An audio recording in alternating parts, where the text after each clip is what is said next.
Guys আসসালামু আলাইকুম। আশা করি সবাই ভালো আছেন। আফটার লং টাইম প্রায় 4 মাস পর আপনাদের সামনে নতুন একটা ভিডিও নিয়ে হাজির হলাম।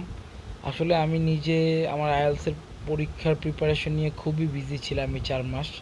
ইভেন আমি হচ্ছে এপ্রিলের 27 তারিখ হচ্ছে আপনার আইএলটিএস পরীক্ষা দিয়েছি। আমার জন্য দোয়া করবেন যেন আমি একটা ভালো রেজাল্ট একবার করতে পারি। সো বেশি কথা না বাড়িয়ে আপনার ভিডিওতে যাওয়া যাক। থাম্বনেল দেখে অবশ্যই বুঝে গেছেন আজকে আমি কী নিয়ে কথা বলবো। আপনাদের বিদেশ যাওয়ার ক্ষেত্রে ইউরোপের বেশিরভাগ কান্ট্রি, ইভেন জাপান, কোরিয়া, এশিয়ার মধ্যে যে কান্ট্রিগুলো আছে, এই কান্ট্রিগুলোর ইম্পর্ট্যান্ট অ্যাপ্লিকেশনের ক্ষেত্রে কিছু রিকোয়ারমেন্ট থাকে। সেগুলো হচ্ছে সত্যায়িত।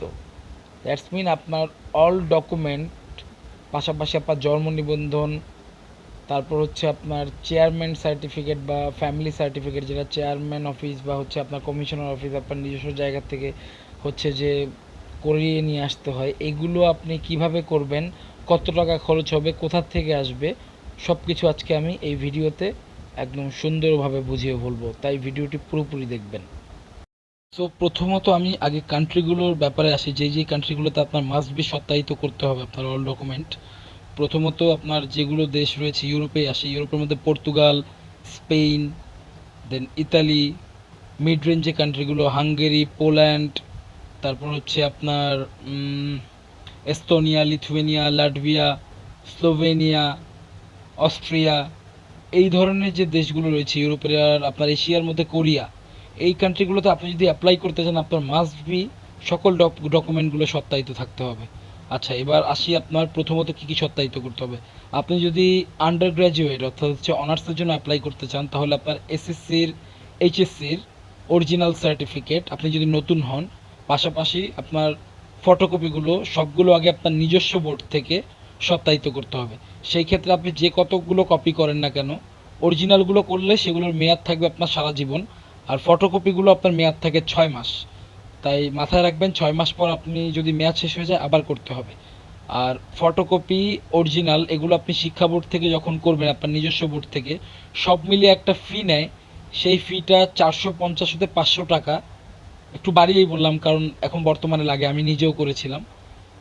এই ফিটা হচ্ছে আপনার ওদের সোনালী ব্যাংক বা বিকাশের মাধ্যমে একটা আপনার কাগজ দিবে।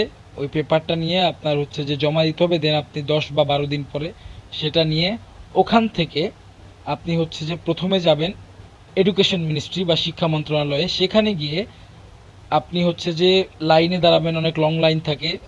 ওদের কার্যক্রম 12টা পর্যন্ত থাকে, তাই চেষ্টা করবেন 10টার মধ্যে শিক্ষা মন্ত্রণালয়ে উপস্থিত থাকার। শিক্ষা মন্ত্রণালয়ের লোকেশনটা হচ্ছে সচিবালয়ের ভিতরে অর্থাৎ প্রেস ক্লাব থেকে আপনার মেট্রো রেলের অপোজিটে হাতের ডান দিকে, ঠিক আছে। তারপর ওখান থেকে হচ্ছে আপনি আপনার সব পেপারগুলো অর্থাৎ শিক্ষা মন্ত্রণালয় থেকে সত্যায়িত করবেন। সেক্ষেত্রে আপনার ওখানে কোনো টাকা লাগছে না, একদম সম্পূর্ণ ফ্রিতে আপনি করতে পারছেন। ওখান থেকে আপনি নিয়ে যাবেন ফরেন মিনিস্ট্রি। ফরেন মিনিস্ট্রি হচ্ছে সচিবালয়ের ঠিক অপোজিটে অর্থাৎ পররাষ্ট্র মন্ত্রণালয় যাকে বলে। ওখানে গিয়ে আপনি সেম সব ডকুমেন্টগুলো আবার পররাষ্ট্র মন্ত্রণালয় থেকে সত্যায়িত করবেন। সেই ক্ষেত্রে একদিনে যদি আপনার কাজ না হয়, আপনি আরেক দিন গিয়ে একদিন ধরেন শিক্ষা মন্ত্রণালয়, একদিন পররাষ্ট্র মন্ত্রণালয়, আর আপনার ধরেন শিক্ষা বোর্ডে আপনি যখন প্রথমে দিলেন কাগজগুলো সত্যায়িত করতে, ওখানে তো 10-12 দিন লাগলো। তারপর শিক্ষা মন্ত্রণালয়, তারপর পররাষ্ট্র মন্ত্রণালয় থেকে কাজগুলো করবেন। তারপর আপনার তো সব ডকুমেন্টগুলো হয়ে গেল। এরপর আসুন আপনার, যদি আপনি মাস্টার্সের অ্যাপ্লিকেন্ট হন, তাহলে আপনার আন্ডার গ্র্যাজুয়েট অর্থাৎ অনার্সের সার্টিফিকেট, তারপর হচ্ছে এসএসসি, এইচএসসির তো আপনার নিজস্ব বোর্ড। অনার্সের সার্টিফিকেট আপনি পাবলিক ইউনিভার্সিটি হলে পাবলিক ইউনিভার্সিটি থেকে সত্যায়িত করবেন। তারপর আপনি যদি ন্যাশনাল ইউনিভার্সিটির স্টুডেন্ট হন, তাহলে গাজীপুর যে আপনার ন্যাশনাল ইউনিভার্সিটির হচ্ছে মেইন কার্যালয় আছে, সেখান থেকে আপনার অনার্সের সার্টিফিকেটটা সত্যায়িত করে আনতে হবে। আর যদি প্রাইভেট ইউনিভার্সিটি হন, as like BRAC, north south বা অন্যান্য যেগুলো আছে এক্সেট্রা এক্সেট্রা, সেগুলো থেকে আপনার সত্যায়িত করে আনতে হবে। ওখানে আপনি বোর্ড কন্ট্রোল অফিসে গেলে ওরা করে দিবে। এবার আসা যাক, আপনার হচ্ছে যে এই ডকুমেন্টগুলো সব রেডি করা হয়ে গেল। তারপর ইম্পর্টেন্টলি আপনার যেই জিনিসটা লাগবে সেটা পুলিশ ক্লিয়ারেন্স। পুলিশ ক্লিয়ারেন্স আপনার নর্মালি 3 মাস মেয়াদ থাকে।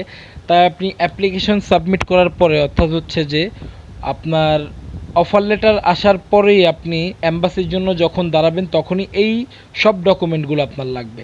তাই পুলিশ ক্লিয়ারেন্সটা আমি বলবো অফার লেটার পাওয়ার বা অনলাইন ইন্টারভিউ দেবার 2-4 দিন আগে বা 1 সপ্তাহ আগে করে ফেলাটা বেটার, কারণ 3 মাস যেহেতু মেয়াদ থাকে। এরপর আসা যাক কিছু কিছু কান্ট্রির ইউনিভার্সিটি ওরা আপনার ফ্যামিলি রেজিস্ট্রেশন সার্টিফিকেট বা আপনার ফ্যামিলি সার্টিফিকেটটা চায়। এটা আপনি যদি হচ্ছে যে আপনার যেই জায়গায় হচ্ছে স্থায়ীভাবে থাকেন সেটা গ্রাম হতে পারে, গ্রাম হলে আপনার চেয়ারম্যান কার্যালয়ের থেকে আপনার হচ্ছে যে ওখানের যে পিয়ন বা লোকজন থাকে ওদের থেকে কাগজটার পুরোটা বানিয়ে সাইন করে নিয়ে আসবেন। আর যদি আপনি শহরের হন, যেমন আমি ঢাকার ছিলাম, আমার মিরপুরের আপনার কমিশনার অফিস থেকে গিয়ে পিয়নের থেকে আমি ফ্যামিলি রেজিস্ট্রেশন সার্টিফিকেটটা করে এনেছিলাম। এখানে আপনার সব ফ্যামিলির সবার সব আপনার ডাটা থাকবে। দেন হচ্ছে আপনার ওখানে সবার ভোটার আইডি কার্ড, আর যাওয়ার সময় অবশ্য সবার ভোটার আইডি কার্ড বা হচ্ছে জন্ম নিবন্ধন নিয়ে যেতে অবশ্যই ভুলবেন না। এটা ছাড়া কিন্তু আপনি ওটা কালেক্ট করতে পারবেন না। আপনার হয়ে গেল এটা করা। এরপর আপনার জন্ম নিবন্ধনটা হচ্ছে আপনার নোটারাইজ করতে হবে, ইংলিশে ট্রান্সলেট যেটাকে বলে। ইংলিশে ট্রান্সলেট করার ক্ষেত্রে আপনার থেকে হায়েস্ট 40 হতে 60 টাকা, ঊর্ধ্বে 80 টাকা নিতে পারে। সেটা সচিবালয়ের আশেপাশেই আপনি পাবেন।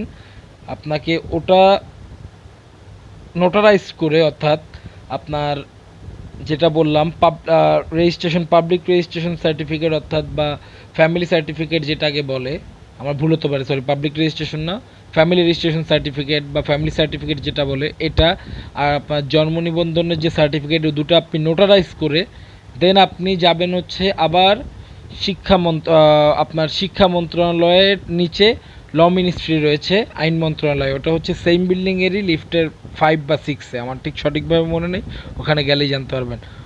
ওটা আপনি ওখানে গিয়ে দিলেই, লাইনে দাঁড়িয়ে দিলে আপনাকে সাথে সাথে টোকেন নাম্বার দিবে, ওই টোকেন নাম্বার নিয়ে আপনি কালেক্ট করলেন, আপনার একদম ওভারঅল পুরোপুরি কাজ শেষ। এরপর গিয়ে আপনি প্রসেসে যেতে পারেন। আপনি একটা ইউনিভার্সিটিতে অ্যাপ্লিকেশন করলেন, অ্যাপ্লিকেশনের পরে আপনার অ্যাম্বাসিতে যখন দাঁড়াবেন এই ডকুমেন্টগুলো আপনার ইম্পর্টেন্টলি খুব দরকার। এগুলো ছাড়া আপনি ওই কান্ট্রিগুলোর অ্যাম্বাসিতে দাঁড়াতেই পারবেন না। আর আমি অলরেডি যেহেতু মেনশন করে দিলাম যে আপনার হচ্ছে যে এই সব ডকুমেন্টগুলো আপনার মাস্ট বি লাগবে। আর আরেকটা কথা বলে রাখি, আপনার শিক্ষা মন্ত্রণালয় থেকে আপনি যখন হচ্ছে আপনার এসএসসি এইচএসসি অর্থাৎ আপনার নিজস্ব বোর্ড থেকে, সরি শিক্ষা মন্ত্রণালয় না, অর্থাৎ শিক্ষা বোর্ড থেকে, আপনার নিজস্ব বোর্ড থেকে যখন আপনি কাগজপত্রগুলো সত্যায়িত করবেন, সেই ক্ষেত্রে আপনার অরিজিনাল সার্টিফিকেট, ফটোকপি এগুলোর জন্য আপনার হচ্ছে 450 হতে 500 টাকা ব্যাঙ্ক ড্রাফট করতে হবে, একটা স্লিপ দিবে, ওটা আপনি 10-12 দিন পর গিয়ে কালেক্ট করে নিয়ে আসবেন। কিন্তু শিক্ষা মন্ত্রণালয়, তারপর আপনার আইন মন্ত্রণালয়, তারপর হচ্ছে আপনার পররাষ্ট্র মন্ত্রণালয়, এখানের জন্য আপনার 1 টাকাও দিতে হবে না, এটা সম্পূর্ণ ফ্রি। ওরা আপনাকে সাথে সাথেই ওটা দিয়ে দিবে, যেদিন যাবেন ওই দিনই হয়তো 1-2 ঘন্টা অপেক্ষা করতে হবে, দিয়ে দিবে। ওটা নিয়ে চিন্তা করতে হবে না, এক্সট্রা কোনো টাকা আপনারা দিবেন না। অনেকে এগুলো ঝামেলা আবার নিতে চান না, তাই দালাল দিয়ে করান। ভাই যেখানে আপনার নিজের সব মিলিয়ে যদি আপনি একটা হিসাব করেন, আপনার যাতায়াত ভাড়া সব কিছু নিয়ে 700 থেকে 800 টাকা খরচ হয়, সেখানে আপনি কেন ভাই মানুষকে মানে দালাল দিয়ে 2-3 হাজার টাকা দিয়ে এসব কাজ করাবেন? নিজে করলে আপনার এক্সপিরিয়েন্সও হলো, শিখতেও পারলেন। আর আমি আমার যে ডকুমেন্টগুলো, এগুলো দেখতে কেমন হয় আসলে সত্যায়িত করার পর, এগুলো আমি আমার ফেসবুক পেজে দিব, তাই আমার ফেসবুক পেজে কানেক্ট থাকবেন, আশা করি সব ভিডিও পাবেন। আর যদি আপনাদের কোনো মনে কোয়েশ্চেন থাকে অবশ্যই কমেন্ট বক্সে জানাবেন। আর এরকম ইনফরমেটিভ ভিডিও পেতে অবশ্যই আমার চ্যানেলটি সাবস্ক্রাইব করবেন। ধন্যবাদ, আপনাদের সকলের জন্য শুভকামনা। আশা করি সবাই ভালো থাকবেন। আসসালামু আলাইকুম।